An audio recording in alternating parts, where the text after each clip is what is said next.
up, guys?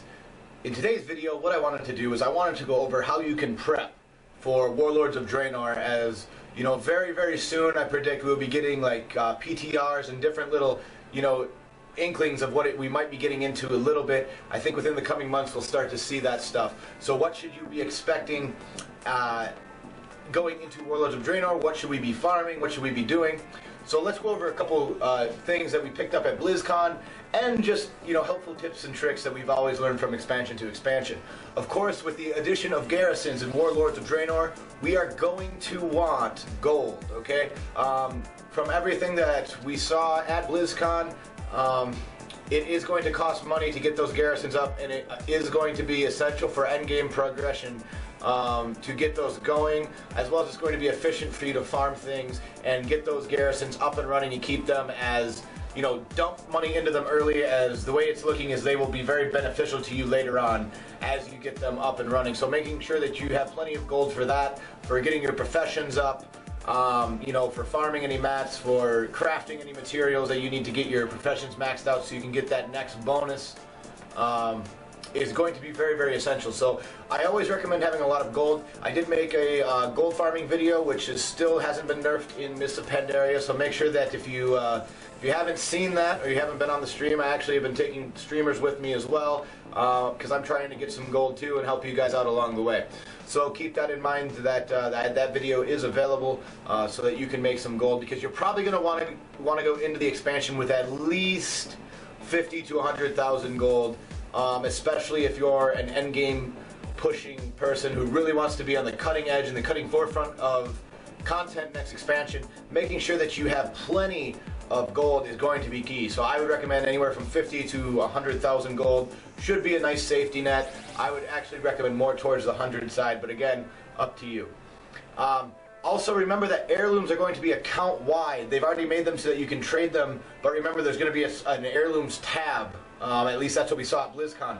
So if you have things like Altaholic, or you have a way to, you know, condense all of your heirlooms onto one character, make sure that you figure out which ones you have and which ones you don't, and then maybe go out and farm some justice points, or, you know, go do some different random things. You know, while we're waiting for the expansion, there's not much else to do. You might as well make sure that you have all your heirlooms ready, so that way, you know, if something does come out, or you have something that you can, you know, you need to level real quick, you have all the stuff right there ready to go.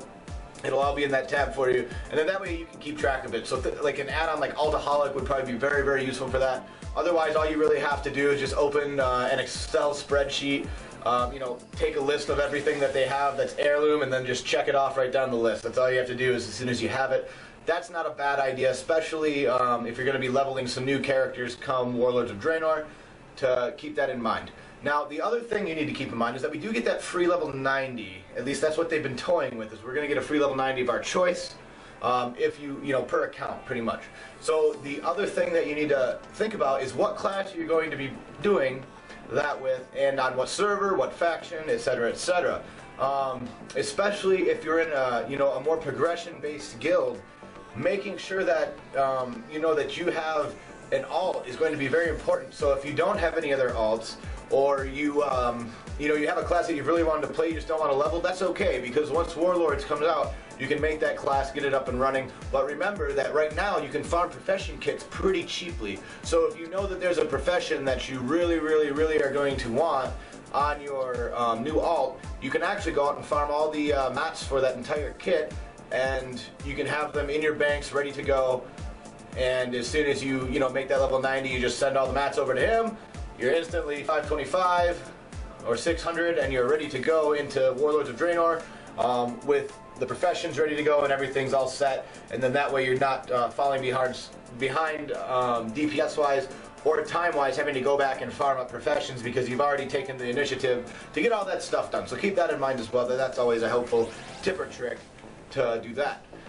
The other thing that some people might want to remember is that this is Warlords of Draenor, especially if you're on a PvP server. Whenever there's a brand new expansion, there's going to be tons of player influx, and if you're on a PvP server, remember that having that set of really nice PvP gear might not be a bad idea either. So if you want to grind that honor gear, it doesn't take a whole lot. You can actually go out and grind it.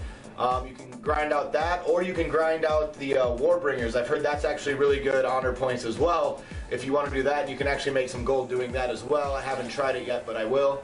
And then that way, you can go out and get your honor set of PvP gear. That way you have some, resilience out in the world, just in case you want to wear that during those couple of starting zones. If there's people ganking or anything else, that way you have a little bit of protection from them, because let's be honest, the mobs normally aren't too powerful at those beginning levels, just because if you don't have a super geared character at level 91, you know what I mean, the mobs really aren't that bad. So you're not really going to run into any problems that way. So having that extra PvP gear, especially with the item squish, might be a nice idea to keep yourself alive and to make you a little bit tougher and less of a target for those PvPers who might be trying to do some world PvP or just gank you because they're bored. So keep that in mind as well. If there's anything else though, guys, I'm trying to think if there's anything else that I really enjoy about getting ready for a new expansion. If you want to gear up your alts, what gear level is appropriate so that you can really fly through content? Well, let's see. When you hit level 90 right now, most people have about a 430 item level, right around 430, 440, maybe 450 at the most, okay? So if you can get your guy to about 500 item level, which is super easy to do, it does not take long. Get your gear up at least to 500, if you can get up to 515, 520, it's only going to make questing easier, right? That's the biggest thing that we want to do, is we want to be able to fly through leveling on our mains, and then even our alts. We want to make it so that once we do get to the point where we're leveling alts, all we have to do is log on and they're ready to go. They've got everything all set. They're all cleaned up. So if you, again, leveling professions on your alts, making sure that you have everything that you want ready to go for the expansion, making sure that you have your gold, maybe that PvP set. All those things can be extremely important in helping out going forward into the next expansion. Also, guys, make sure that you leave any tips or tricks or any just common knowledge that you've picked up from going from expansion to expansion, and some things that have really helped you out that you wish you would have done before an expansion, because it would have saved you a lot of time and effort. And make sure you put those down in the comments below so that people can go through, read the thread, and just kind of be like, oh, okay, that's a good idea. Or if there's anything I missed that you're like, oh, Nash, you really should have covered this, put that down in the comments as well, because I would love to read them as well. I'll go through them and make sure that I'm doing everything I can so that I'm ready for the new expansion. But thank you guys for watching, and as always, we'll see you in Warlords of Draenor, so get prepared now so that you're ready to go when the expansion hits. And as always, we will see you in the next one.